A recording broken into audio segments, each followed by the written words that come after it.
Well, today we're going to talk about a vehicle from the halcyon days of General Motors design, and that is the 1967 Chevrolet Caprice. The Caprice was introduced partway through the 1965 model year only on four-door models as a response to Ford's LTD, which had garnered significant traction in the marketplace as effectively an up-level Galaxy trim. That LTD had a very deluxe interior, and its popularity set Chevrolet back on its heels. And so it rushed a response to the market in the form of the mid-year introduction of the 1965 Caprice. By 1966, the Caprice had added a two-door coupe to its lineup, and the two-door actually got its own unique roofline with a more formal style C-pillar as opposed to the Impala Fastback.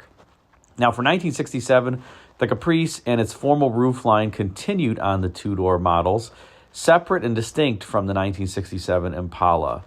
That Impala would continue with that fastback roofline through the 1968 model year before in 1969.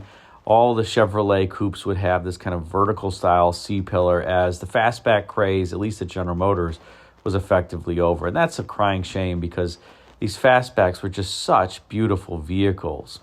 Alas, let's return to the 1967 Caprice. We'll start by looking at this four-door model, and there's a lot of new sheet metal for 1967 versus 1966. More specifically, there's a new hood, there's a new grille, new bumper, new fenders, all up front. Quite a bit that was new. And you'll notice that on the 1967, the hood now extends all the way to the grille. The trapped hood design of the 1965 and 66 models was gone, and was eschewed in favor of this, let's just say, cheaper design, although Cadillac employed hood designs exactly like this.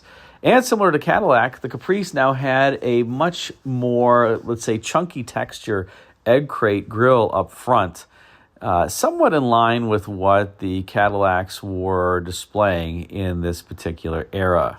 You'll notice the wall-to-wall nature of the grille here helping emphasize the overall width.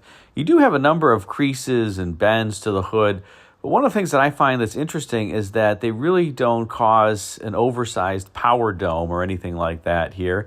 And that, again, allows you to see the full width of the hood. You do have the so-called W-shaped front end this year as well, where the fenders as well as that midsection crease, if you look at this car from plan view or a bird's eye view above, you'll see that they form the so-called W shape.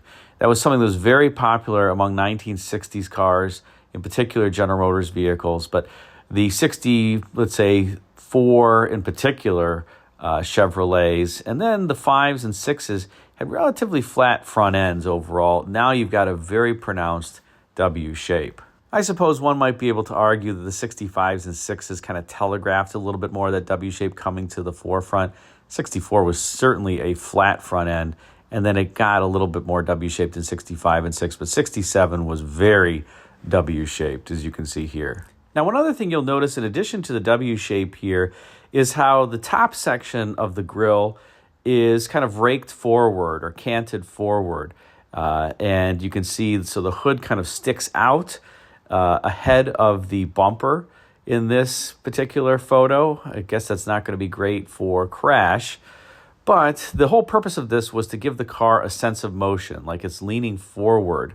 And you notice even the nacelles around the headlamps kind of extend out on top of the headlamp versus the underneath section that's kind of tucked in and flushed with the headlight. Again, the whole idea here was kind of to make the car look like it's leaping forward and it has that sense of motion as opposed to it being more of at a standstill. And I think the designers were successful overall. Lots of detailing on this, lots of bright work trimming the grille, and even on the parking lamps. Notice they're divided into 3 kind of sections by bright work, just to show you that the designers were thinking about every little detail, even though this was just a Chevrolet. Now, as we rotate to the side of the vehicle, you'll notice that there's a number of new elements that were introduced for this 1967 model year, one of which was these particular style wheel arches, the kind of flat at the top and then oval on the sides. They're not quite squircle, I would say, maybe a little bit, but the bottom edges tuck in a little bit more than the typical squircle wheel arch. This is something that would continue on the Caprices through the 1970 model year before it would kind of revert to a more standard wheel arch for the all-new cars in 1971. This car also displays some Coke bottle-like styling where you notice the rear quarter panel kind of flares upward and outboard around that rear wheel. The wheels actually look a little bit diminutive on this car, particularly the rear wheel, given how chunky that quarter panel is, but they still look fine. This was the 1960s after all. Big wheels and tires had not yet become popular, and that was not just because of aesthetic taste, but also functional taste.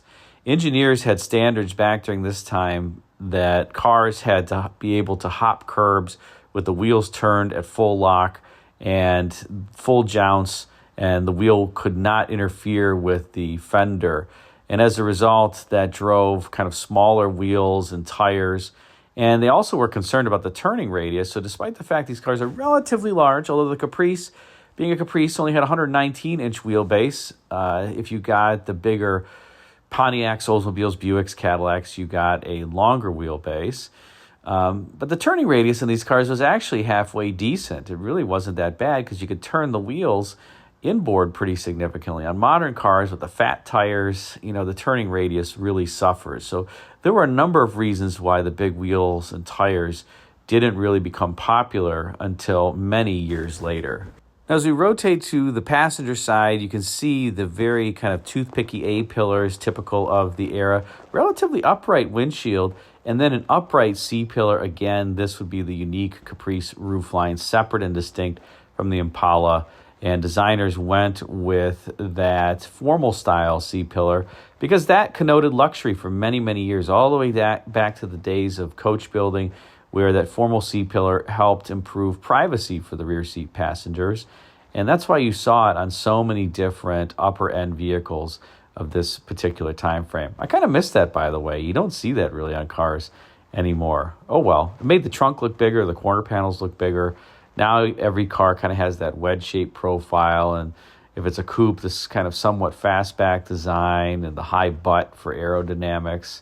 I'm kind of over it. This looks much cooler. And you also don't see colors like this. I think this color is called Madeira Maroon, and a very appropriate color title. Absolutely beautiful on this Caprice. I do wish that this car would lose the body side molding. I think it just breaks up the forms of the vehicle, which is a shame. The other thing I will point out is notice the rear quarter panel has that significant kick up in the form that initiates just aft of the door. Kind of gives you a little bit of Corvette, if you will, in your Caprice. Very similar form on the Corvette, although this car doesn't have the datum line that runs around it like the Stingray did. But it still has some little styling cues from the Corvette like that. And again, a fantastic design overall. As we rotate to the side view, one of the things I'll point out is notice the tapered deck lid on here. And when we rotate around to the rear, there's a number of purposes of that. One, in the side view, it makes the car look more athletic and, let's say, more lithe. You notice, as I mentioned, the front has that forward slant to the parking lamps and the grille, etc. And then the back being, let's say, tapered, it kind of minimizes the form, minimizes the quarter panel, makes the car look less chunky, and has that more athletic feel, which is kind of interesting for a Caprice because it's a formal, obviously, car, as I mentioned before. In terms of the bright work on this car, not all that much. You do get the rocker moldings that are not overly thick, but they're there and tasteful. The rockers here, as opposed to some other vehicles where it's thicker, don't necessarily minimize the overall height in this side dimension, but they do provide some bright work so that you felt like you got a expensive car. And out back, I think this is one of the sexiest views of this car. Just a fantastic rear end. You notice the triple tail lamp theme. Of course, this was a Caprice, and the triple tail lamps became emblematic of upscale Chevrolets beginning in the 1958 model year with the Impala, which at that time was the range-topping automobile. And the triple tail lamp theme would continue on many Chevys for years to come. Interestingly, you notice there's no W shape to the rear end of this car. Later Caprices, like the 1970, would get more of the W shape to the rear to complement the front. But here the W shape is just on the front, and I'm not quite sure why Chevrolet designers didn't emulate that on the rear. Probably would have tied that together in a nice way. Now, oftentimes these cars are designed, or almost all the time, are designed by many people. And there's many people who design them. There's clay sculptors, there's engineers. And so you may have a different designer doing the rear end from the front end, from different detail elements like the tail lamps or the graphics. And it's the responsibility of the chief designer to tie it all together and make sure that all those pieces come together. I think that the rear end of this car looks great. I don't know that it necessarily complements the front as well as it could, but hey, I'm not a designer. That's just one person's opinion. But remember, I was talking about the tapered rear end and how that then minimizes the vertical distance, making the car look wide. The other thing that helps accentuate the width of this car is just the fact that the deck lid is basically flat. So you see the entire deck lid, no ins and outs here, kinks, creases, really, so to speak of. You do have the quarter panel crease that runs the top that goes all the way rearward. And then, of course, you have that piece of bright work underneath the trunk lock that displays the Chevrolet emblem. That also helps with that overall illusion of width. The other thing helping the illusion of width, which is actually not just an illusion of width, it's actually helping with the width of the car, is how the quarter panel, notice the top of it is far inboard from the midsection of the quarter panel. And so when you're looking at this car from the rear or the dead-on rear, your eyes pick up that midsection that is the fattest. And of course, that's right where the break between the sheet metal and the bumper occurs on this vehicle. You also have the C-pillars kind of tucking in as they go rearward, pinching the backlight a little bit, but also giving that illusion of width so that you have a shoulder that comes around them and kind of sets the greenhouse inboard of the quarter panel. So just an awesome design with so many different details on it. Now, as we switch to the interior of this car, this is one of the areas where the Caprice shines even beyond the exterior. As I mentioned, in 1965, the Caprice was introduced as an up-level trim on the Impala to compete with the Ford LTD. And by this point, the designers had really gone over the top with the buttons. And that's because the interior designer of the Caprice, Blaine Jenkins, loved buttons and button tufting in basically every car interior almost that he did. You can look at the original Caprice, which I thought had less buttons, but still tasteful nonetheless. And then some others like the 1972 Oldsmobile 98 Regency that had not only buttons and tufting, but the loose cushion design here. Blaine Jenkins had not yet embraced the loose cushion design, but he certainly did embrace the buttons. And you'll notice the acres of fake wood that actually look quite good and convincing overall. Bucket seats in this particular Caprice, which is interesting despite the fact that it has the standard engine under hood, which we'll talk about in a second, that made 195 horsepower, the 283 cubic inch V8. But overall, a handsome and distinctive interior, pretty expensive as well. Detailed door panels, detailed bucket seats. You really got value when you got a Caprice. And really a beautiful center console design, and I even love the shifter design in this car. You'll notice that all the gauges are round. You get a little bit, I guess, of the sports car in your Caprice, despite the fact that you have the 195 horsepower engine under hood. Beautiful clock off to the right. No tack here in this particular car. Just have the speedometer, the fuel gauge, and the clock. I guess it was more important to see what time it was, although the clocks only worked for about a year at best in these before they needed to be rebuilt or changed out. Notice the HVAC controls, the 3 sliders. This was all controlled by Bowden cables. There are no vacuum canisters or servos in this. This is a non-AC car, hence the Bowden cables, hence the lack of the vents in the IP.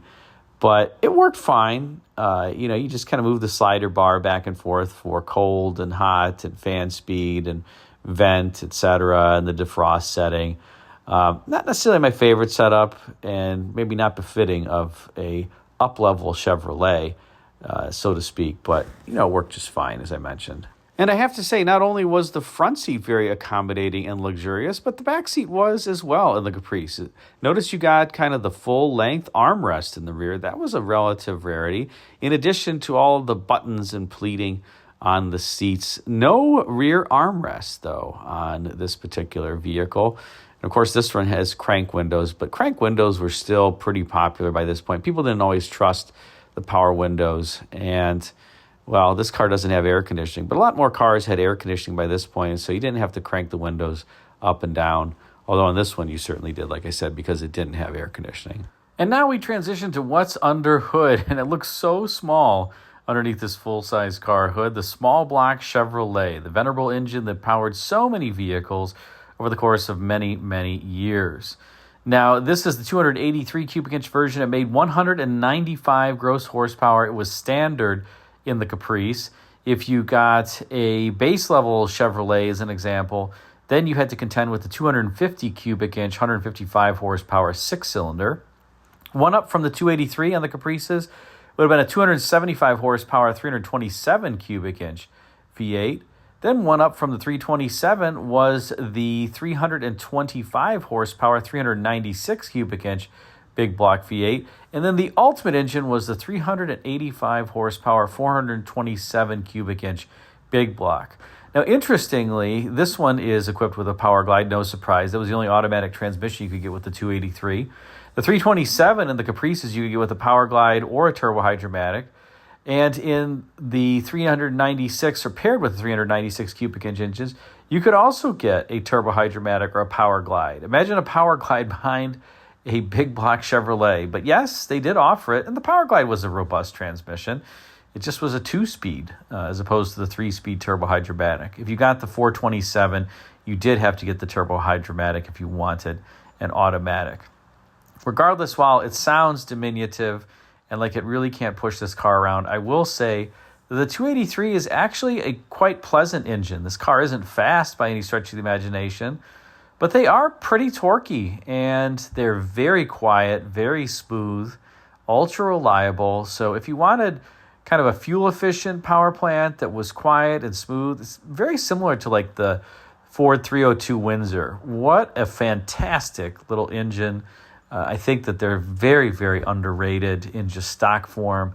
And people, I don't know that they always appreciated how good these little engines were at pushing around these relatively large cars and doing so with ease and very silky delivery. And interestingly, you can see on this particular Caprice, there is no vacuum booster behind the dual-chambered master cylinder. This was the inaugural year for the mandatory dual-chambered master cylinder. But no power brakes here, so you really have to stomp on the pedal. It wasn't all that bad, but it certainly required more effort than the power brake cars. This car does have power steering, thank goodness, although I have seen Caprices where people ordered them without it. In fact, I've seen a 396 big block Caprice equipped with a power glide with no power steering and no power brakes. It was in beautiful shape. I thought about buying it for a minute, and I just thought, I don't know that driving experience is going to be what I want. In any case, what do you think of this beautiful 1967 Caprice? Put a comment in the comment section and let me know. Thanks again for watching.